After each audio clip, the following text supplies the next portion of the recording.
Friend, Namaste and welcome you to in our YouTube channel Dharmadev inter college. So आज का topic है हमारा current electricity विद्युत धारा क्लास 12th का। ठीक है, तो नया टॉपिक है, हम नए जोश के साथ स्टार्ट कर रहे हैं। तो इसको देखते हैं आगे कि करंट इलेक्ट्रिसिटी है क्या आखिरकार। तो जहाँ तक आपको पता है कि देखो इलेक्ट्रोस्टैटिक आपने पढ़ा, उसमें क्या देखा कि आवेश का जो भी है वो सब आपने कंसेप्चुअल फील करा। इसमें आप देखोगे कि कैसे क्या हो रहा है। ठीक है, जैसे आप घरों में लाइट जलाते हो तो विद्युत धारा है, वो एक करंट है ना, वही है एक करंट इलेक्ट्रिसिटी। तो अब देखते हैं कि विद्युत धारा है क्या, है ना। तो विद्युत धारा पहले बेसिक सा समझते हैं। आपने अभी तक देखा कि अगर कोई आवेश है, अगर कोई स्थिर आवेश है, मान लो एक पॉइंट चार्ज है स्थिर आवेश, तो एक क्यू आवेश है, तो अगर ये स्थिर है तो इस पे बल लग रहा है ना। इस पे क्या लग रहा है? बल लग रहा है। कूलॉम के नियम से आपने पढ़ा था ना, F = K Q1 Q2 अपन आवेश है ना। तो ये एक बल लग रहा है। अब अगर अभी ये आवेश क्या है? स्थिर है। क्या है? स्थिर। अगर मान लो यही आवेश गति करने के लिए स्वतंत्र हो, ठीक है, अभी ये बंधा हुआ नहीं है, ये जो है गति करने के लिए स्वतंत्र है।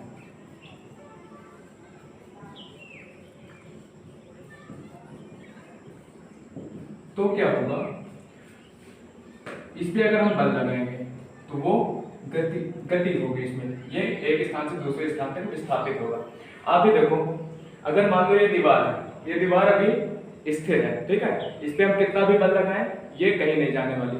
अगर मान लो यही है मार्कर है, ठीक है, अब ये स्थिर नहीं है, इस पे हम थोड़ा सा बल लगा रहे हैं, इधर जा रहा है, इधर जा रहा है, जिस डायरेक्शन में बल लगा रहे हैं उस दिशा में ये जा रहा है।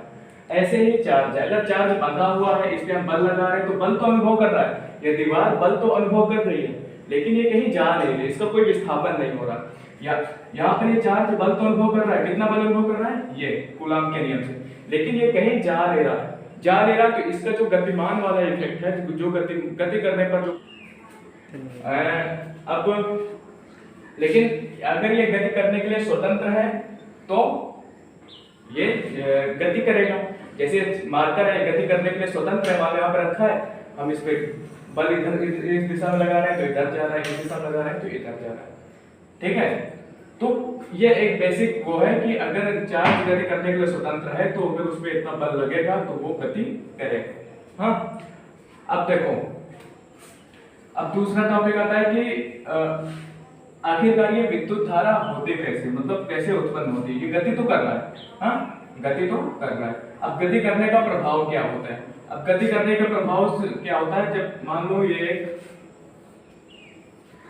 वायर है, कोई भी तार होती है, वो अगर उसका मान लो आप ऐसे तार देखते हो ना, ये तार है, तो अगर इसका हम जूम करेंगे तो एक ऐसा ही व्यू आएगा, है ना। इसका कुछ ना कुछ क्रॉस सेक्शन होगा और ये इसकी लेंथ होगी, ऐसे ही, है ना। तो अगर इसके जूम व्यू में ही बात करें तो मान लो कि आवेश जो है इसके इधर से कुछ आवेश अंदर किया, कुछ आवेश एंटर किया। हाँ, और एक बात और कि यहाँ पर जितना आवेश अंदर जाएगा उतना ही आवेश बाहर निकलेगा। आवेश यहाँ पर कहीं भी इसके द्वारा अवशोषित या उत्सर्जित नहीं होगा। ठीक है, मतलब अगर आवेश हमेशा संरक्षित होता है, आवेश हमेशा संरक्षित होता है। ठीक है, ये चीज भी लिख लो, आवेश हमेशा संरक्षित होता है।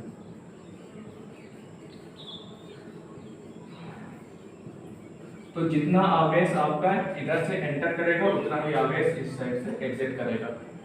तो आवेश हमेशा संरक्षित होता है। अब देखो, अब ये आवेश मान लो यहाँ पर इस पे बल लगा, ये इधर जा रहा है, हाँ, इधर गया, इधर है।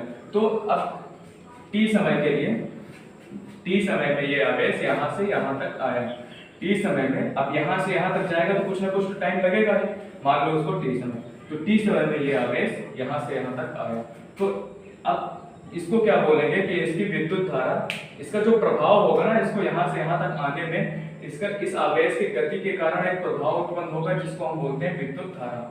तो आवेश की गति का जो प्रभाव होता है वो क्या होता है? विद्युत धारा।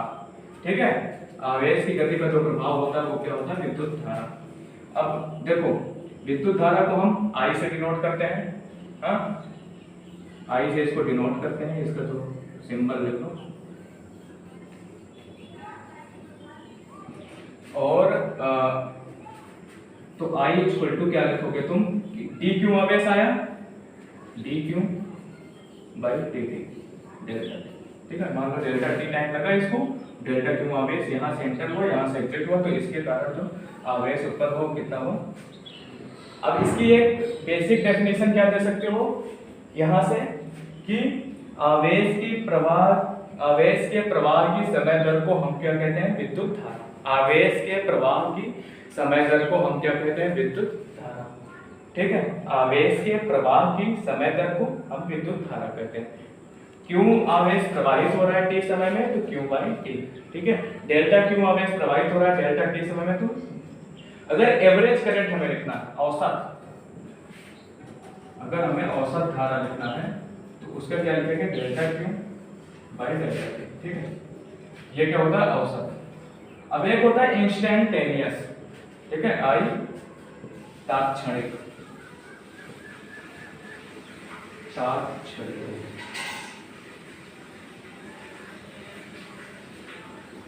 ये क्या होगा?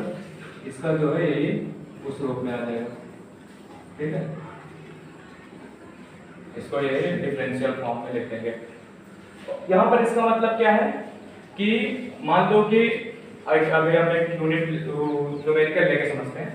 मान लो ये क्या है कि I जो है धारा क्यों आवेश यहाँ पर प्रवाहित हो रहा है 5 मिनट के लिए। ठीक है, तो अब 5 मिनट में कभी ज्यादा कभी कम, ऐसा थोड़ी ना कि एक ही स्पीड से चल रहा है। अभी मान लो कि आपकी बल लग रहा है इसमें लगातार, बल इसमें लगातार लग रहा है। ठीक है, अब बल लग रहा है तो इसमें त्वरण भी लगातार लग रहा है, तो इसका जो वेग है आवेश का क्यू का, इसका जो वेग है वो क्या है? लगातार चेंज हो रहा है, लगातार चेंज हो रहा है ना। त्वरण लग रहा है मतलब लगातार चेंज हो रहा है। अब वेग लगातार चेंज हो रहा है, इसमें इसके क्यू का वेग लगातार चेंज हो रहा है, तो क्या होगा?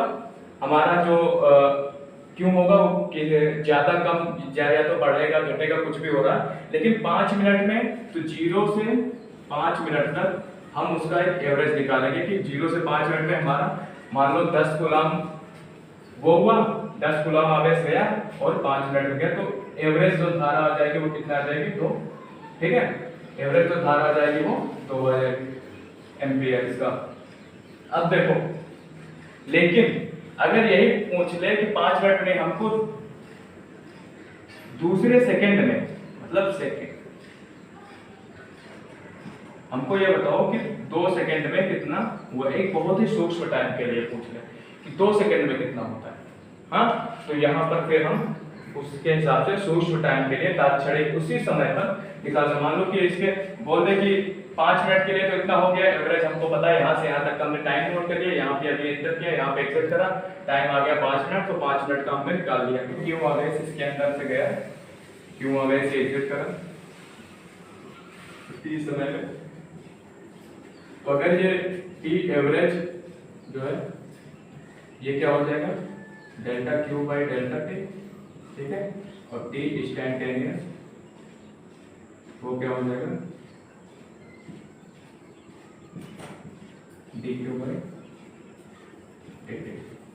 ठीक है, ये अभी समझ में आ जाएगा। अभी जो थोड़ा रह गया होगा वो हमारा न्यूमेरिकल से क्लियर हो जाएगा।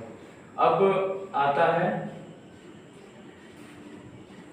ये हो गया। अब आता है कि हाँ, इसकी मात्रक है ना, विद्युत धारा का मात्रक क्या होगा? मात्रक क्या होगा? एम्पियर।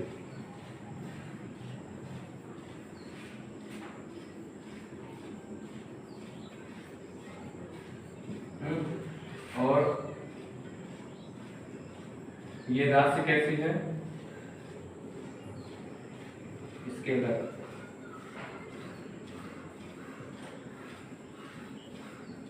अदिश राशि कैसी राशि है? अदिश राशि। ये बहुत ही कंफ्यूजन होता है कि ये अदिश राशि कैसी है, क्योंकि हम कहीं भी तार बनाते हैं उसमें इसकी दिशा जरूर दिखाते हैं, ठीक है, दिशा जरूर दिखाते हैं, लेकिन ये बहुत ही कंफ्यूजिंग होता है कि ये अदिश राशि कैसे है। जब हम दिशा दिखाते हैं भाई इसमें दिशा है तो वो कैसी होनी चाहिए? सदिश होनी चाहिए। लेकिन ये यहाँ पर याद रखने वाली चीज और समझने वाली चीज भी है कि ये अदिश है। इवन मैं भी बहुत कंफ्यूज रहता था अपने टाइम पे, काफी डाउट्स भी आते थे कि ये अदिश क्यों है, लेकिन ये तुम्हें देखो मैं अपने हिसाब से समझाने की वो कर रहा हूँ कि अदिश कैसे। तो इसमें देखो हमेशा इसकी दिशा हम जरूर दिखाते हैं कि दिशा इसमें ये कहीं भी तार बनाया धारा दिखानी है तो ऐसे तार में हम ये डायरेक्शन दिखाते हैं, उसके बाद हम आई लिखते हैं ये। लेकिन ये अदिश है कैसे, है ना, ये एक। तो अब देखो यहां पर हमने कहा अंडरस्टूड होता है इसमें कि जो हमारा धारा है ना उसकी पहले एक दिशा देखते हैं, दिशा डिसाइड कैसे होती है। जो आवेश इसकी दिशा हमेशा पॉजिटिव आवेश की ओर होता है, पॉजिटिव की ओर, धन आवेश की ओर, और ऋण आवेश के विपरीत, opposite to negative charge and positive charge की ओर, है ना।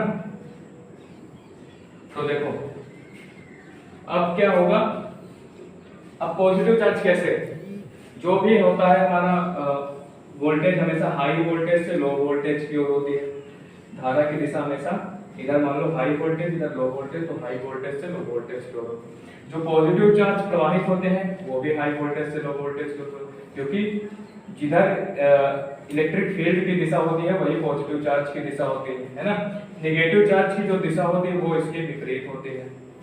अब मान लो कोई मेटल है, ठीक है, मेटल में कैसे प्रभावित होता है, धातु में कैसे, धातु में क्या होते हैं, मुक्त इलेक्ट्रॉन्स होते हैं। हाँ, अब जैसे मान लो कि एल्यूमिनियम है, एल्यूमिनियम 3+, तो इसमें 3 क्या हो गए, मुक्त इलेक्ट्रॉन हो गए। मान लो एल्यूमिनियम की वायर है, तो एल्यूमिनियम की वायर है तो एल्यूमिनियम ये और +3 इलेक्ट्रॉन ये क्या होते हैं इसमें मुक्त। तो अब ये जो प्लस चार्ज है ये जिधर मूव करेगा, जिधर मूव करेगा वही क्या होती है, विद्युत धारा की दिशा, ठीक है।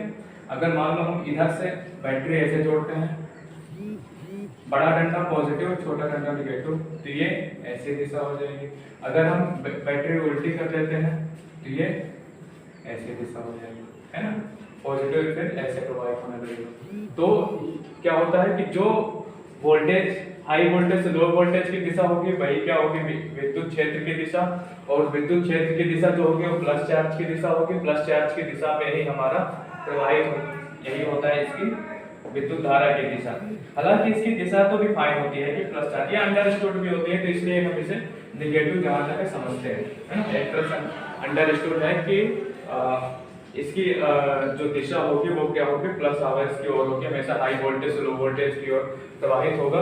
तो इसको कभी गलती से सदिश मत लिख देना कि इसकी दिशा होती है तो ये vector quantity, it is not a vector quantity, it is a scalar quantity, ठीक है। ऐसे होता है, यहाँ पर ये याद रखना हमेशा कि it is a scalar quantity, okay. आओ अब एक दो एग्जांपल्स देखते हैं जो शायद हमारे समझने के लिए काफी इंपॉर्टेंट हो, उसके आगे फिर बढ़ते हैं।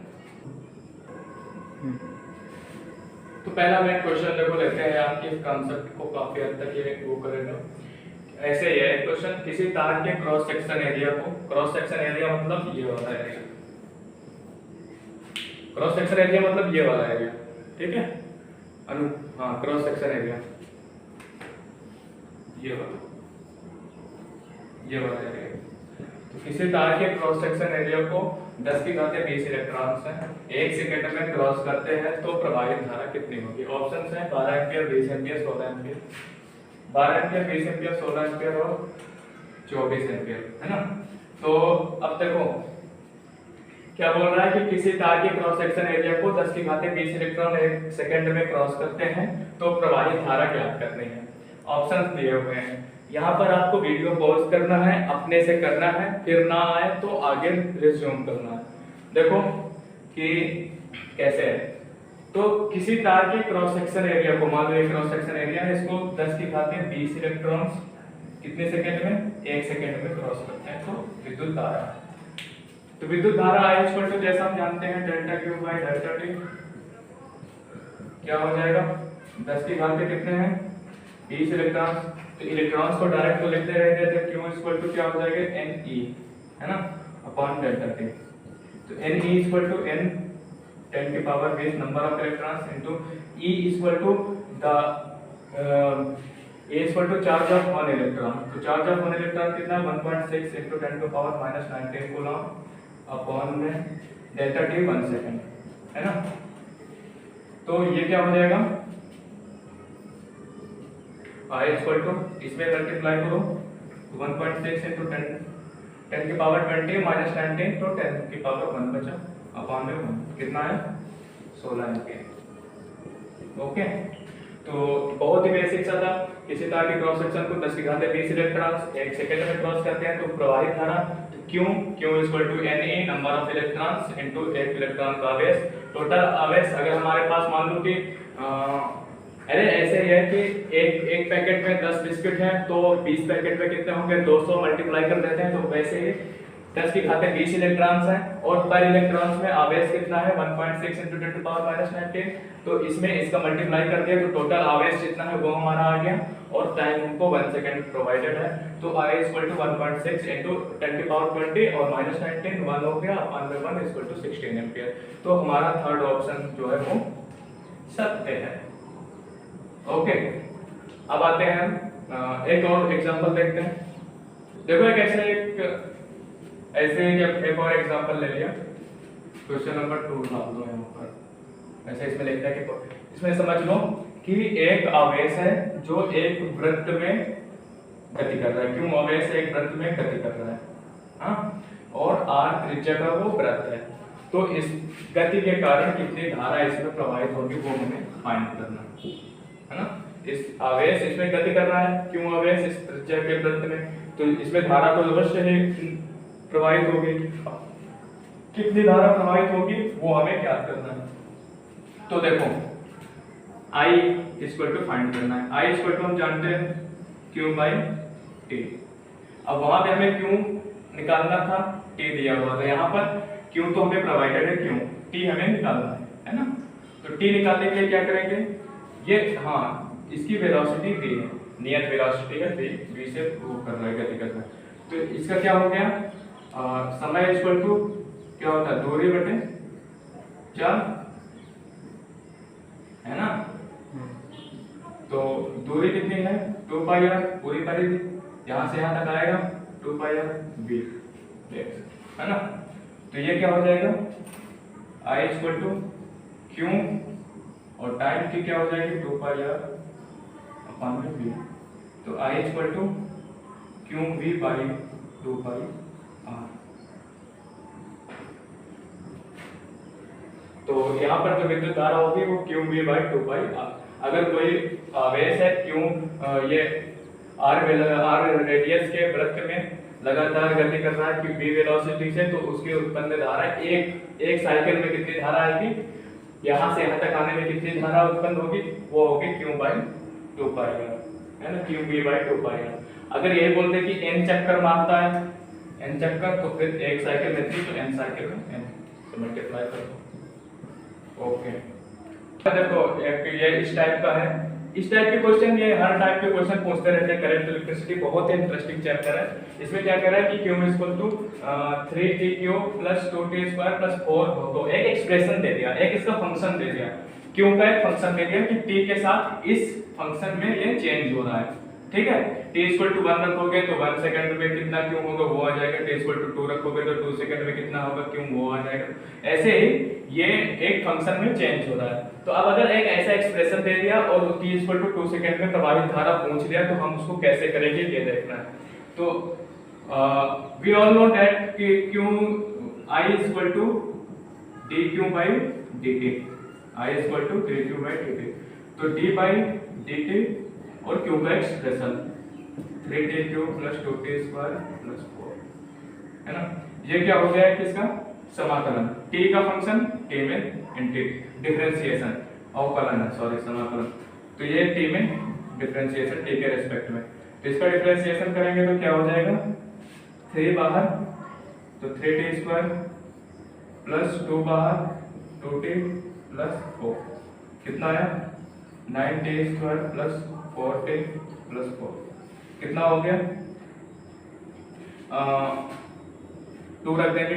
t इक्वल टू 2 सेकंड में पूछा है, 2 सेकंड में हम i का एक्सप्रेशन, ठीक है। तो q equal to t equal to 2 तो 2 9 इंटू 4 प्लस 4 इंटू 2 प्लस 4, तो 36 प्लस 8 44 प्लस 48 एम्पियर, ठीक है। ऐसा नहीं करेंगे कि पहले हम t इक्वल टू 2 सेकंड पे इसका आवेश निकाल लें, उसके बाद हम नीचे dt की जगह 2 सेकंड रख दें और इसको कर लें, तो उस तरह पे गलत हो जाएगा। हमें इसका मान नहीं पूछा, हमें प्रवाहित धारा का मान पूछा। तो t सेकंड में पहले हम t इक्वल टू t के रूप में पहले हम प्रवाहित धारा का एक्सप्रेशन निकालेंगे, जो हमारे पास ये है। प्रवाहित धारा का एक्सप्रेशन निकालेंगे इसकी सहायता से, और उसके बाद फिर हम t इक्वल टू 2 पुट करेंगे। ऐसा नहीं कि पहले ही यहाँ पर हम क्यों में t इक्वल टू 2 पुट कर दिया और उसके बाद 2 से डिवाइड कर दिया, जितना आया उतना नहीं, गलत हो जाएगा, बहुत ही गलत मेथड है। हम क्या करेंगे कि पहले हम i का एक्सप्रेशन निकालेंगे t के उसमें, फिर t के फंक्शन में, फिर उसके बाद हम इसमें 2 पुट करेंगे और उसके बाद फिर आंसर आएगा, जो that is our right answer. Okay, so guys I hope कि आपको आज का ये इसका जो इंडक्शन अभी हुआ है, जो इसका भी इंट्रोडक्शन हुआ है केवल हमारा करंट इलेक्ट्रिसिटी का, वो आपको समझ में आया होगा। और आई होप कि आपको ये सारे एग्जांपल भी क्लियर हो गए होंगे। कोई भी डाउट हो जरूर मैसेज करें, जरूर चाहे आप जहां पर किसी भी प्लेटफॉर्म पे मैसेज करिए, ठीक है, आपको उसका सॉल्यूशन भेजा जाएगा। एंड प्लीज ध्यान देके पढ़ते रहिए और खुश रहो, और अपने आसपास ध्यान रखो, कोरोना से बचे रहो आज के। Okay, thank you.